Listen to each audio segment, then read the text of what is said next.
அதானே சார் இதை பிரிச்சு கொட்டிக்கோங்க.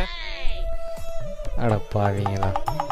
சார் கறி குழம்பு இருக்கு, கார குழம்பு இருக்கு, ரசம் இருக்கு. உங்களுக்கு என்ன வேணும்? சாம்பார் ஊத்துப்பா. சாம்பார் இல்ல சார். ஐயா சாம்பார் இல்ல சாப்பிட வேணாப்பா. அரே பையா சாம்பார் ரெடி அச்சா. சாம்பார் ரெடியா? மனச மறந்து பணத்தை மறந்து அவன் கூட போனியே. சிச்சி நூறு நின்னுச்சி, சிச்சி நூறு நின்னுச்சி. என்னப்பா சாம்பார் கலரே வித்தியாசமா இருக்கு. சார் ராஜஸ்தான் சாம்பார் பொடி அச்சா டேஸ்டா இருக்கும் சார். ராஜஸ்தான் சாப்பிடுங்க சாம்பார் கொஞ்ச நேரம் கழிச்சு.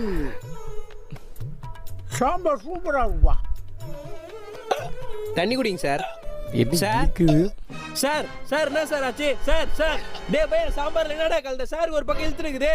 அரே பையா நம்ம சாம்பார் பொடி கேட்டுச்சு, நம்ம வாங்கி தரல, அதனால உமா பொடி கலந்துச்சு. என்னது உமா பொடியா? அட பாவி சாடி போட்டு கலந்து வச்சிட்டீங்களேடா. சோழி பிடிச்சி